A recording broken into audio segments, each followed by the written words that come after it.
Base Education.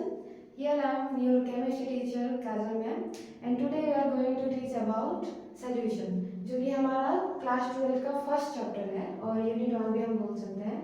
तो solution जो है हमारा फिजिकल केमिस्ट्री का फर्स्ट चैप्टर है और जो कि बहुत ही इम्पोर्टेंट चैप्टर है इन फिजिकल केमिस्ट्री। तो आज हम स्टार्ट करेंगे सॉल्यूशन। तो सॉल्यूशन स्टार्ट करने से पहले हम पढ़ेंगे कि यहाँ पे हम क्या क्या कंटेंट पढ़ने वाले हैं। तो what are the learning objective on this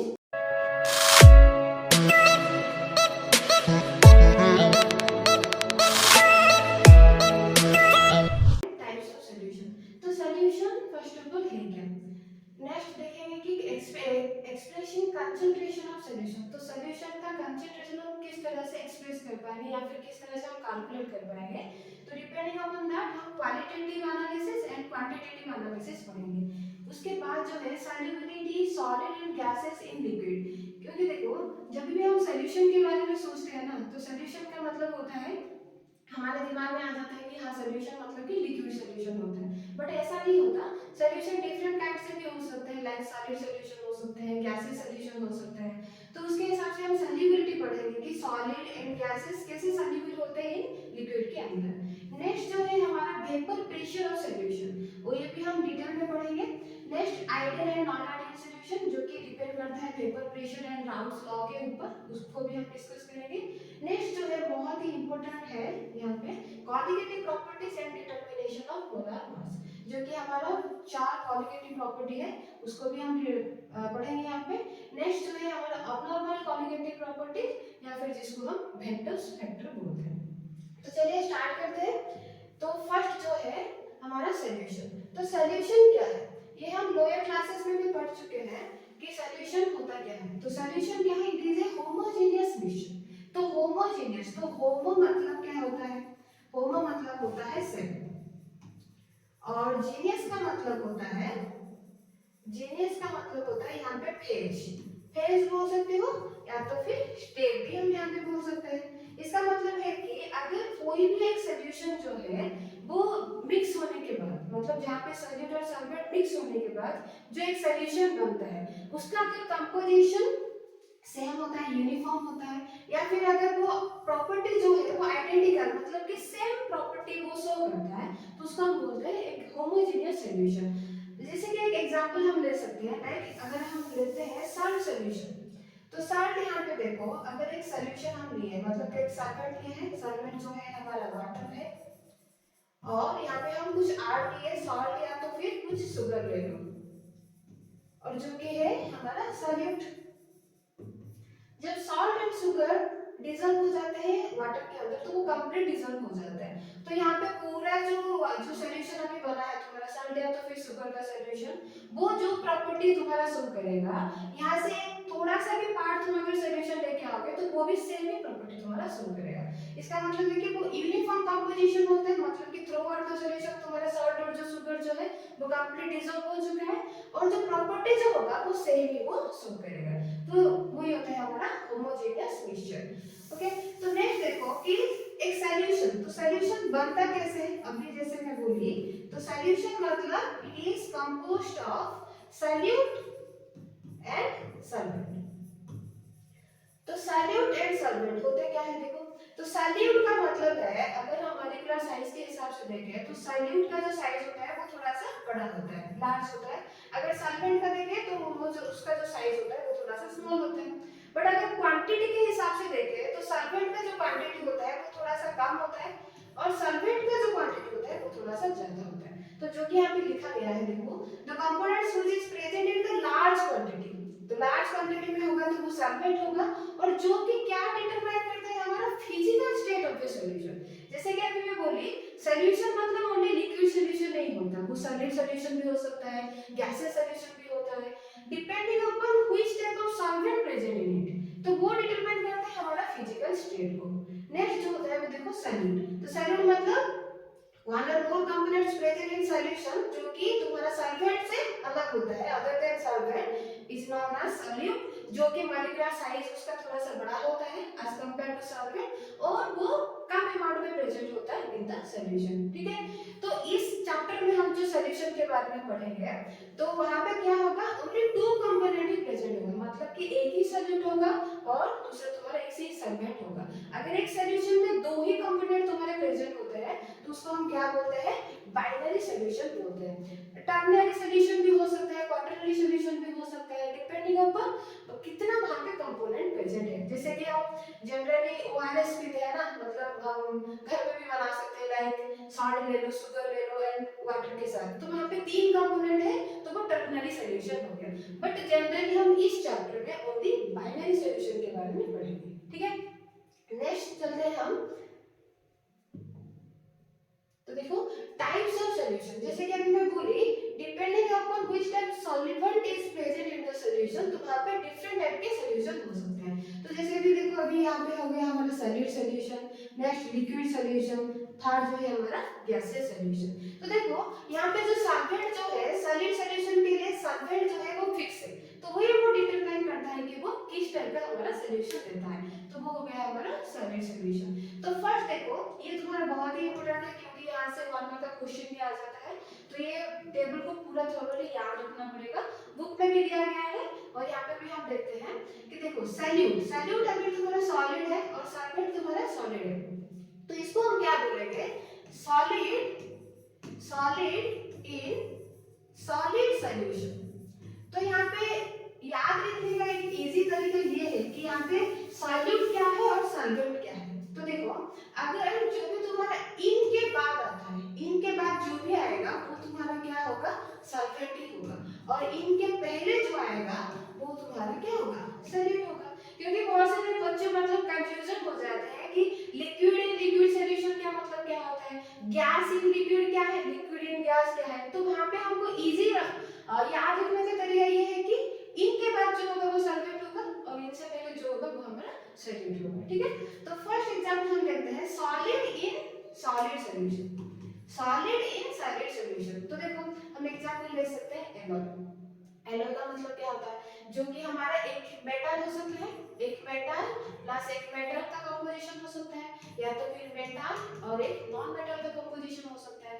but ये जो भी होगा मेटल या तो फिर नॉन मेटल के साथ वो सॉलिड फॉर्म में होना चाहिए। जैसे कि हम मेटल तो जानते हैं कि एक्सेप्शन तुम्हारा मर्क्यूरी जो होता है वो भी लिक्विड फॉर्म में होता है, तो बाकी सब जितने भी मेटल्स होते हैं वो तुम्हारे जनरली सॉलिड फॉर्म में होते हैं। तो जो भी अगर मेटल मेटल के साथ रिएक्ट करते हैं तो वो एक एलॉय फॉर्मेशन करते हैं, तो वो भी एक सॉल्यूशन बन गया क्योंकि वो एक होमोजेनियस मिक्सचर बनाता है, ठीक है ना। जैसे कि हम एग्जांपल ले सकते हैं ब्रास या तो फिर ब्रास और ब्रोंज का एग्जांपल हम ले सकते हैं। लाइक देखो ब्रास एंड ब्रोंज, यहाँ पे क्या हो सकता है, देखो ब्रास एंड ब्रोंज में कॉमन जो तुम्हारा मेटल जो है वो तुम्हारा कॉपर है, ठीक है। और ब्रास में क्या प्रेजेंट है, हमारा जिंक प्रेजेंट होता है, और ब्रोंज में हमारा क्या प्रेजेंट होता है, कॉपर प्लस टिन। और ये भी याद रखने का तरीका ये है कि देखो यहाँ पे S प्रेजेंट है और यहाँ पे Z प्रेजेंट है, बट यहाँ पे जब हम मेटल को रिएक्ट करते हैं तो Z की जगह पे हम S यूज करते हैं और S की जगह पर यहाँ पे Z यूज करते हैं, तो इसके हिसाब से भी हम याद रख सकते हैं। क्रॉस मतलब याद रखोगे तो वो इजी रहेगा, बट कॉपर जो है वो तुम्हारा कॉमन मेटल है, ठीक है। तो ये हो गया हमारा सॉलिड इन सॉलिड सॉल्यूशन, तो ये एनॉल का एक एग्जांपल हो गया। नेक्स्ट देखो liquid, liquid in solid solution, इनके बाद आ गया तो सॉलिड क्या हो गया हमारा सॉल्वेंट और लिक्विड जो है तुम्हारा सॉलिड है, ठीक है। तो उसका हम एग्जांपल ले सकते हैं। अभी जैसे मैं बोली देखो अगर मेटल मेटल के साथ रिएक्ट कर रहा है, अगर दोनों ही तुम्हारा सॉलिड फॉर्म में है तो वो एनओए का एग्जांपल। अगर एक जो मेटल जो है वो तुम्हारा लिक्विड फॉर्म में है, लाइक मर्क्यूरी, वो भी लिक्विड फॉर्म में है, तो उसको हम क्या बोलते हैं, अमाल्गम। तो अमाल्गम का मतलब है कि जब भी एक मर्क्यूरी जो है कोई भी एक मेटल के साथ रिएक्ट करेगा, लाइक वो चाहे वो सोडियम हो सकता है, जिंक हो सकता है, तो उसको हम क्या बोलेंगे, जिंक मर्क्यूरी अमाल्गम, या तो फिर सोडियम मर्क्यूरी अमाल्गम, हम ऐसे बोलेंगे, ठीक है। तो वो हो गया हमारा liquid in solid solution. Next तो देखो, नेक्स्ट जो है हमारा गैस इन सॉलिड सॉल्यूशन, तो इनके बाद आएंगे तो सर सॉलिड हमारा सॉल्वेंट प्रेजेंट है और गैस जो है हमारा सॉल्यूट है। तो एग्जांपल हम ले सकते हैं solution of hydrogen in paradigm, और ये हमारा बहुत ही इंपॉर्टेंट एक एग्जांपल है जो कि हम ऑर्गेनिक केमिस्ट्री में भी यूज करते हैं, पढ़ेंगे हम बाद में, दैट इज रोजेनमंड्स रिडक्शन। रोजेनमंड्स रिडक्शन ये एक नेमिंग रिएक्शन है और वहां पे हम ऑर्गेनिक केमिस्ट्री में भी पढ़ेंगे। तो यहाँ पे देखो solution of hydrogen in palladium, इसका मतलब क्या होता है, ये जो पैलेडियम जो है वो हमारा डी ब्लॉक एलिमेंट है, और हम तो पता है कि डी ब्लॉक एलिमेंट जो होते हैं वो एक गुड कैटलिस्ट होते हैं, और हाइड्रोजन जो है जो कैटलिस्ट की सरफेस के ऊपर वो एडजस्ट हो जाता है। तो ये वाटे को हम बोल सकते हैं कि पैलेडियम जो है वो एक कैटलिस्ट के हिसाब से यहाँ पे यूज हो रहा है, या तो फिर वो अपना एक सरफेस प्रोवाइड कर रहा है टू कंप्लीट द और टू प्रोसीड द रिएक्शन। ठीक है, तो ये हो गया हमारा गैस इन सॉलिड सॉल्यूशन। तो नेक्स्ट हम जाते हैं लिक्विड सॉल्यूशन के पास। तो लिक्विड सॉल्यूशन में क्या होगा, तो यहाँ पे देखो सेम सॉल्वेंट जो होगा वो लिक्विड कांस्टेंट है, और सॉल्यूट जो होगा वो डिफरेंट होगा, सॉलिड हो सकता है, लिक्विड हो सकता है, या तो फिर गैस भी हो सकता है। तो फर्स्ट जो हम देखेंगे अभी लिक्विड सॉल्यूशन। तो अभी देखो सॉलिड एंड लिक्विड, और यहाँ पे क्या लिखा है लिक्विड एंड सॉलिड, तो इसमें ही कंफ्यूजन ना हो, तो इसलिए मैं बोल रही थी कि इनके बाद जो भी होगा वो सॉल्वेंट होगा। ठीक है, तो सॉलिड इन लिक्विड सॉल्यूशन, तो अभी जो सॉल्यूट प्रेजेंट होगा वो थोड़ा सा कम अमाउंट में प्रेजेंट होगा, और जो सॉल्वेंट होगा वो ज्यादा अमाउंट में होगा। तो सॉलिड इन लिक्विड, तो अभी देखो शुगर और सॉल्ट डिसॉल्व इन वाटर, जब भी हम शुगर या फिर सॉल्ट सॉल्यूशन बनाते हैं ऑब्वियसली बात पे पानी जो होगा वो ज्यादा ही अमाउंट में होता है एज कंपेयर टू सॉल्यूट। ठीक है ना, क्योंकि नहीं तो उसका जो टेस्ट जो है वो खराब हो जाएगा। तो शुगर और सॉल्ट जो कि सॉलिड फॉर्म में होते हैं, अगर वो डिसॉल्व हो जाते हैं पानी के अंदर जो कि लिक्विड फॉर्म में है, ठीक है, तो वो बनाता है solid and liquid solution. Next जो है देखो लिक्विड एंड लिक्विड सॉल्यूशन, तो यहाँ पे हम बोल सकते हैं जब भी एक मिल्क ले लो जो कि लिक्विड फॉर्म में है, या तो फिर अल्कोहल ले लो वो भी लिक्विड है, अगर वो किस में डिसॉल्व हो जाता है वाटर में डिसॉल्व हो जाता है। और यहाँ पे जो हम एक बोल रहे हैं ना कि लिक्विड एंड लिक्विड सॉल्यूशन, मतलब हम यहाँ पे एक मिक्सेबल सॉल्यूशन का एग्जांपल दे रहे हैं, इमिक्सेबल नहीं। तो इमिक्सेबल मतलब वो इमर्जन हो जाएगा लाइक ऑयल इन वाटर, तो वो तो मतलब मिक्स नहीं करेंगे ना, बट यहाँ पे हम जो कि मिक्सेबल एक सॉल्यूशन बनता है, liquid and liquid like milk water के साथ मिक्स हो जाता है, अल्कोहल वाटर के साथ मिक्स हो जाता है, तो इस तरह का हम एग्जांपल यहाँ पे ले रहे हैं। ठीक है, नेक्स्ट देखो यहाँ पे है gas in liquid solution, gas in liquid solution. तो गैस जो होगा वो ऑब्वियसली कम अमाउंट में होगा, और लिक्विड में, और लिक्विड जो होगा वो ज्यादा अमाउंट में होगा। लाइक जो हम डेली लाइफ में यूज करते हैं कार्बोनेटेड ड्रिंक्स, जो भी हम कोल्ड ड्रिंक्स वगैरह यूज करते हैं, तो वहां पे जनरली हम क्या यूज करते हैं, कार्बन डाइऑक्साइड गैस यूज करते हैं। ठीक है ना, तो कार्बन डाइऑक्साइड जो गैस है उसका जो क्रिटिकल टेम्परेचर होता है या फिर जो लिक्विफिकेशन होता है वो ज्यादा ही होता है, इसीलिए हम कार्बन डाइऑक्साइड गैस को यूज करते हैं इन द कार्बोनेटेड ड्रिंक्स। ठीक है, तो कार्बन डाइऑक्साइड जो है वो गैस है, और वो सॉलिड के फॉर्म में है, और वो डिसॉल्व होता है लिक्विड और वाटर के अंदर, तो उसको हम एग्जांपल के और ले सकते हैं गैस इन लिक्विड सॉल्यूशन। ठीक है, नेक्स्ट देखो हमारा थर्ड जो है दैट इज गैसियस सॉल्यूशन। तो गैसियस सॉल्यूशन, तो यहाँ पे जो सॉल्वेंट प्रेजेंट होगा वो गैस होगा। तो सॉलिड इन गैस, तो देखो सॉलिड इन गैस में हम एग्जांपल ले सकते हैं स्मोक ले सकते हैं, या तो हम यहाँ पे डस्ट भी ले सकते हैं।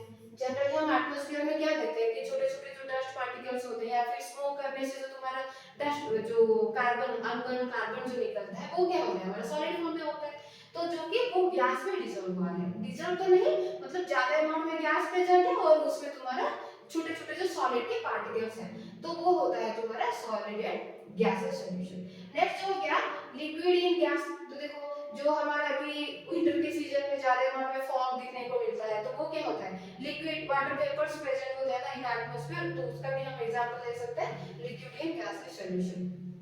नेक्स्ट देखो गैस इन गैस, तो कॉमन सा एग्जांपल है एयर, एटमॉस्फेयर में बहुत सारा गैसेस प्रेजेंट है, मतलब डिफरेंट क्वांटिटी में प्रेजेंट है, बट सभी क्या हुए हैं मतलब हम इमेजिन कर रहे हैं कि वो केमिकली अनरिएक्टिव है, और हो गया हमारा गैस इन गैसेस का सॉल्यूशन। ठीक है, तो ये टेबल पूरा याद रखना पड़ेगा क्योंकि ये यहाँ से क्वेश्चन भी आता है। तो ये टाइप्स ऑफ सॉल्यूशन हो गया, तो अभी तो हमको पता चल गया होगा कि डिफरेंट टाइप्स के सॉल्यूशन होते हैं डिपेंडिंग अपॉन द सॉल्वेंट। तो solid solution, liquid solution, next होता है हमारा गैसियस सॉल्यूशन। ठीक है, तो नेक्स्ट हम क्या पढ़ेंगे कहते हैं, नेक्स्ट हम पढ़ेंगे कि हम जो कंसंट्रेशन जो टर्म है, कंसंट्रेशन को हम कैसे एक्सप्रेस करेंगे एक सॉल्यूशन में। ठीक है, तो पहले तो हमको समझना पड़ेगा कि कंसंट्रेशन का मतलब क्या होता है। तो देखो the amount of solute present in A given amount of solution, कितना तुम्हारा,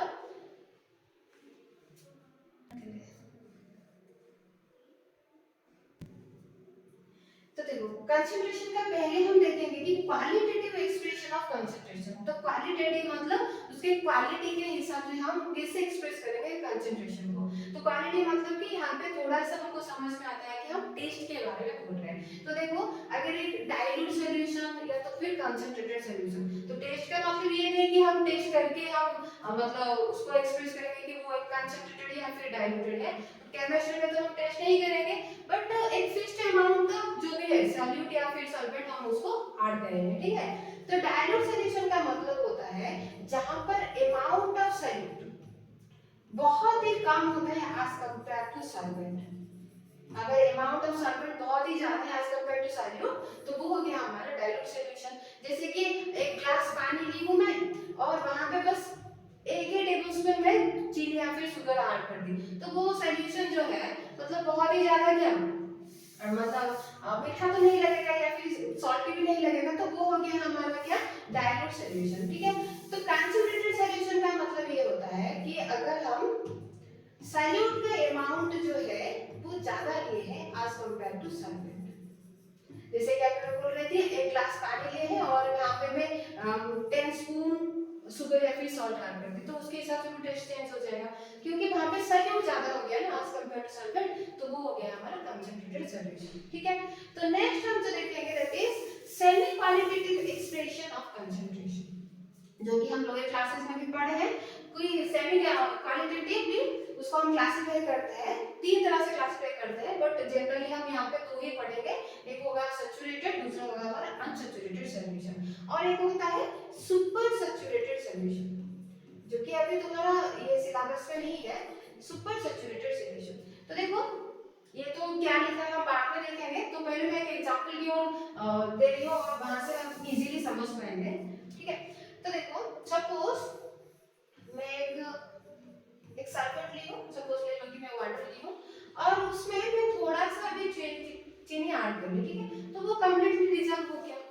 बट अगर सेम टेम्परेचर मतलब मैं नॉर्मली 25 डिग्री सेंटीग्रेड या फिर नॉर्मल रूम टेम्परेचर के बारे में बोल रही हूँ, सेम टेम्परेचर में अगर मैं यहाँ पे कंटिन्यूअसली मैं जो शुगर या फिर जो सॉल्ट है उसको मैं ऐड करती ही जा रही हूँ, तो एक पॉइंट आएगा जहाँ पर कि अभी देखो यहाँ पे क्या होता है, छोटे छोटे मतलब मॉलिक्यूलर स्पेसेस होते हैं ना वाटर के अंदर, तो वो कंप्लीटली डिसॉल्व हो जाते हैं।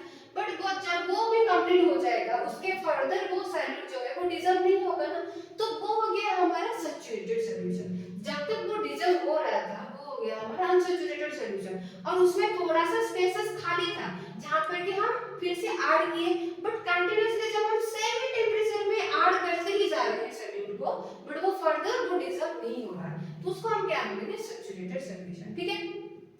तो सुपर सैचुरेटेड सॉल्यूशन का मतलब क्या है, अभी देखो यहाँ पे मैं क्या हो गई, सेम टेम्परेचर था बट मैं अमाउंट ऑफ सॉल्यूट में बढ़ा ही जा रही हूँ, बट अभी जब मैं टेम्परेचर थोड़ा सा चेंज कर ली, लाइक देखो थोड़ा सा टेम्परेचर में थोड़ा सा उसको हीट कर दी, तो जितना चाहे हम अमाउंट ऑफ सॉल्यूट जो है उसको हम ऐड कर सकते हैं या फिर डिसॉल्व कर सकते हैं, तो वो हो गया हमारा सुपर सैचुरेटेड सॉल्यूशन। तो हम यहाँ पे ऐसे बोल सकते हैं कि सैचुरेटेड सॉल्यूशन में ज्यादा अमाउंट में हम सॉल्यूट को ऐड नहीं कर सकते, अगर वो फिर भी ऐड हो गया ना तो वो नीचे जाके सेटल डाउन हो जाएगा, हम बोल सकते हैं कि वन टाइप ऑफ प्रेसिपिटेशन को फॉर्मेशन करेगा।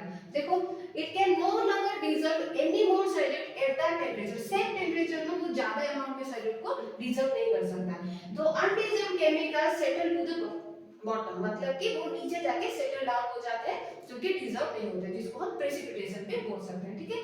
तो अनसैचुरेटेड सॉल्यूशन का मतलब क्या होगा कि जब तक वो सॉल्यूट जो है वो डिसॉल्व हो रहा है उसको हम क्या बोलेंगे अनसैचुरेटेड, उसके बाद अगर वो नहीं हुआ तो वो सैचुरेटेड हो गया, अगर थोड़ा सा हम टेंपरेचर को राइज कर रहे हैं तो वो हो गया हमारा सुपर सैचुरेटेड सॉल्यूशन, ठीक है।